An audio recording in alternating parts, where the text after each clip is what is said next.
검색 요정입니다. 여러분들은 아이폰 또는 아이패드에서 앱을 다운받을 때마다 이러한 메시지를 보게 되실 것입니다. 이미 적용된 앱들도 많이 있습니다. 이 앱이 여러분들의 앱에서의 활동사항을 추적, 기록하고 활용해도 되는가에 대한 질문입니다. 지금 현재는 기본적으로 허용이 되어 있고 여러분들이 설정에 들어가서 이 기능을 차단해야 끌 수가 있습니다. 아무래도 굳이 설정을 바꾸지 않고 그냥 쓰는 비율이 압도적으로 높겠죠. 하지만 이러한 변화로 인해서 여러분들은 앱 하나하나마다 허용, 비허용의 선택이 주어집니다. 애플이 iOS 14부터 이러한 정책을 적용하겠다고 밝힌 후 디지털 마케팅 업계는 혼란에 빠졌습니다. 사용자의 온라인 활동 정보를 기반으로 한 마케팅이 불가능해지기 때문입니다. 아직은 애플에서 언제 적용하겠다고는 밝히지 않고 있습니다만 아무래도 적용 후에는 비허용의 비율이 높아질 것입니다. 선택 자체가 어쨌든 주어졌으니까요. 게다가 일반 사용자들은 내 데이터의 추적과 활용이 정확히 무엇을 의미하는지 잘 모릅니다. 잘 알지는 못하지만 내 정보를 사용한다고 하니 뭔가 꺼림칙한 마음이 들어서 비허용을 선택하는 비율도 높을 것입니다. 온라인에서 개인정보의 보호는 상당히 오래된 이슈입니다. 무엇을 어떤 방식으로 얼마나 오랫동안 다루느냐에 대한 것은 지금도 여전히 논의의 대상이 됩니다. EU의 GDPR이나 CCPA 같은 이름을 들어보신 분들은 아마도 온라인상의 개인정보에 대해서 어느 정도 알고 계시는 분이라고 생각을 합니다. 웹에서는 더 변화가 빨랐습니다. 어느샌가 웹사이트에는 이러한 메시지들이 붙기 시작을 했습니다. 쿠키를 이용해서 사용자의 데이터를 가져가고 그것을 활용하는 데 동의를 구하는 것입니다. 지난 2018년에 GDPR에서는 웹사이트의 쿠키 수집에 대해서 사용자의 동의를 구하도록 규제를 만들었는데요.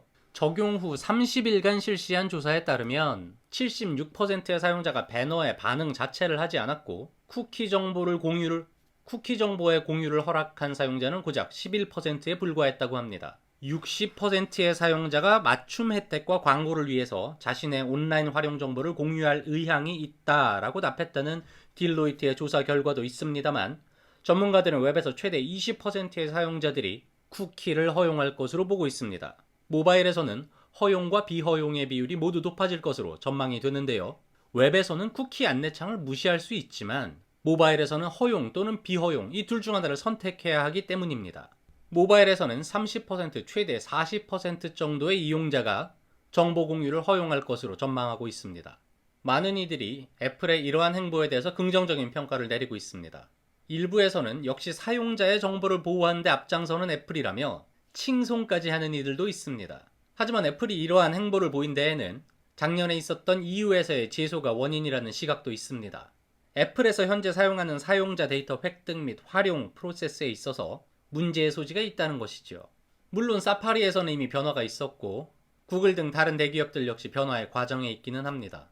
사람들이 이 변화를 반기는 데에는 저것들이 내 정보를 무단으로 가져다가 배를 불리고 있다라는 시각도 한몫을 합니다. 실제로 페이스북과 구글 등 광고 매체들은 여러분들의 온라인 행동을 분석하고 여러분들이 반응할 만한 광고를 내보냅니다. 그리고 여러분들이 반응을 할 때마다 때로는 여러분들에게 광고가 보여질 때마다 그들은 돈을 법니다. 거꾸로 마케터의 입장에서 보면 우리의 서비스를 좋아할 만한 사람들을 정의하고 그들에게만 한정적으로 광고를 내보낼 수 있습니다. 여러분의 행동 정보를 바탕으로 해서 말이죠. 그러면 광고의 효율성은 좋아지고 성과의 규모는 커지겠죠. 네이버 일면에 있는 이 배너는 남녀노소 누구에게나 보여집니다. 같은 시간에만 접속하면 모두가 똑같은 광고를 보게 됩니다. 하지만 이런 광고들은 같은 시간에 같은 지면에 접속을 해도 사람마다 다른 광고들이 보여집니다. 여러분들의 온라인 이용 패턴을 분석해서 여러분들에게 맞는 광고, 마케터가 여러분들이 타겟이라고 정의한 광고를 선별적으로 보여주는 것입니다. 40대 남성, 20대 여성, 축구를 좋아하는 사람, 패션에 관심 있는 사람 등등 매우 세분화된 타겟팅이 가능합니다. 특정 웹사이트에 방문했던 사람, 장바구니까지 갔는데 결제는 하지 않은 사람, 구글에서 어떤 단어를 검색했던 사람 등등 커스텀 타겟팅까지 가면 그 변화는 무한합니다. 여러분이 정보 공유를 거부한다? 그러면 이러한 타겟팅 광고가 제대로 작동하지 않게 됩니다. 당장 앱에서의 정보 수집에 크게 의존하는 페이스북, 그 중에서도 오디언스 네트워크 광고는 매우 큰 영향을 받게 됩니다. 이 영향은 제가 나중에 별도로 다룰 예정입니다. 개인정보를 보호하는 흐름이 뭐가 나쁘냐? 우리 정보로 돈을 벌면 그에 상응한 대가를 지불해야지. 이러한 의견도 타당합니다. 지금부터는 디지털 마케터 개인으로서의 의견입니다. 크게 두 가지를 말씀드리고자 합니다. 시스템과 규제에 대한 의견이라기보다는 온라인 사용자인 우리들에게 던지는 질문입니다. 첫째는 이 정보가 과연 어디까지를 의미하며 어느 정도까지 보호되어야 하는가에 대한 부분입니다. 여러분들의 온라인 활동이 개인정보는 맞습니다만 개인을 특정할 수 있는 신상 정보는 아닙니다. 여러분들의 브라우저나 앱에서 정보를 수집했다고 해서 구글이 당신은 어디 사는 누구지 하고 특정할 수 있는 것은 아닙니다. 우리 일상의 예를 한번 들어보겠습니다. 여러분들 캐시백 같은 포인트 많이 쓰시죠? 이 포인트들은 제휴사에서 사용이 가능합니다. OK 캐시백을 파리바게뜨에서 쓴다고 생각을 해보겠습니다. 이때 OK 캐시백이 등록된 여러분들의 개인정보를 파리바게뜨에 주는 것이 아닙니다. 고객 하나하나마다 신상을 알 수 없는 일종의 아이디가 부여가 됩니다. 물론 이 아이디는 여러분들이 웹사이트에 사용하는 그 아이디하고는 다른 개념입니다. 식별 부호라고 보시면 됩니다. 여러분들의 온라인 활동 역시 이러한 방식으로 수집이 됩니다. 캐시백과 달리 원천 자료 자체가 여러분들의 신상 정보를 갖고 있지 않기 때문에 이들이 서로 다른 사람이고 이 사람이 저쪽에 있던 그 사람이라는 개인 식별은 가능하지만 그 개인이 누구인지는 알 수 없다는 것입니다. 이 역시 개인의 자산이기 때문에 수집과 활용을 위해서는 동의를 구하는 것이 맞습니다만 신상 정보와 동일한 수준으로 보호받아야 하는가에 대해서는 전 좀 의문이 듭니다. 이것을 사용한다는 것이 내 주민등록번호를 가져간다는 것과 동일하게 인식되어야 하는가? 저는 꽤 큰 오해라고 생각을 합니다. 둘째는 이것을 통제하는 것이 과연 사용자들에게 얼마나 도움이 되는가 하는 것입니다. 나는 공유하기 싫어. 내 소중한 온라인 활동 정보는 나만 간직할 거야 라고 생각하실 수 있습니다. 하지만 이것이 과연 나를 위한 것일까요? 웹에서 쿠키 허용의 안내를 보시면 이런 문구가 있습니다. 개인 맞춤 광고를 위하여 정보를 수집하겠다. 여러분들의 행동을 분석해서 여러분들에게 맞는 맞춤형 광고를 보여주겠다는 얘기가 됩니다. 광고의 본질로 한번 돌아가 보겠습니다. 광고는 사람들에게 정보를 제공하고 여러분들은 그로부터 관심과 설득에 따라 행동을 선택합니다. 물론 정보를 제공하는 그 단계에서 수많은 해서는 안 되는 일들이 발생합니다만 본질은 그렇습니다. 저희는 소비자들에게 선택을 위한 정보를 제공합니다. 그러나 이것을 기업의 이윤이라는 관점에서만 저것들이 나를 꼬드겨서 내 돈을 쓰게 만든다라고 본다면 광고는 이 세상에서 존재해서는 안 되는 해악입니다. 소비는 우리의 삶의 중요한 한 부분이고요. 광고 역시 그 생태계의 일원이라는 그것을 부정하게 되는 것입니다. 100번 양보해서 맞춤 광고가 여러분들의 불필요한 소비를 조장한다고 가정하겠습니다. 그러면 이것들이 없어지면 여러분들의 온라인 이용 환경은 더 좋아질까요? 대단히 큰 착각입니다. 아이폰에는 명백히 안내가 나와 있습니다.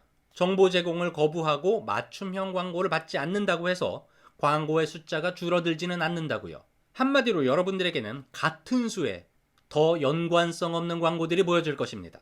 이것은 환경의 개선이 절대로 아닙니다. 광고 매체들이 부당한 이익을 가져가고 있다고 생각한다면 그들에게 내게 더 맞는, 내 삶에 더 도움이 되는 광고를 보여주도록 타겟팅을 개선하고 내 온라인 이용을 방해할 만큼 덕지덕지 많은 광고를 붙인 플랫폼에는 수익 공유 비율을 낮추거나 광고 송출을 제한하는 그러한 요구를 해야지 그에 대한 반응이 정보의 공유 거부가 된다는 것은 대안이 될 수 없다고 생각을 합니다. 광고만 영향을 받는 것이 아닙니다. 웹사이트들은 점점 더 개인화가 되어가고 있습니다. 같은 뉴스 사이트에 접속해도 스포츠면만 보는 사람, 정치면을 항상 보는 사람, 관심사가 다르겠죠. 그렇다면 이 다른 관심사를 가진 사람이 웹사이트에 접속을 했을 때 메인에 뜨는 뉴스들 역시 내 관심사의 뉴스들이 우선돼서 보여져야 하겠지요. 그건 내 온라인 활동의 개선을 위한 행동들입니다. 이러한 맞춤 정보 서비스까지도 제한을 받게 됩니다. 구글 어널리틱스는 GDPR 규제의 영향을 매우 일찍부터 받아왔습니다. 구글에 로그인한 사용자가 검색을 해서 웹사이트에 유입하면 웹사이트에 설치된 구글 어널리틱스는 그 사용자가 어떤 키워드를 치고 들어왔는지 알 수가 없습니다.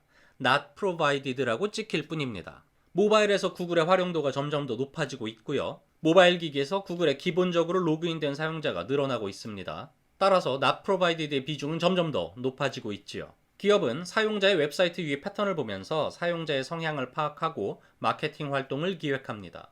이거로 검색해서 들어온 사람이 구매도 많이 하는구나. 이런 특징을 가진 사람들은 이 제품을 많이 구매하니 이 사람들을 위해서 할인 프로모션을 한번 해야겠다. 이런 식입니다. 물론 기업은 이윤을 위해서 이런 활동을 합니다만 혜택은 소비자도 공유를 합니다.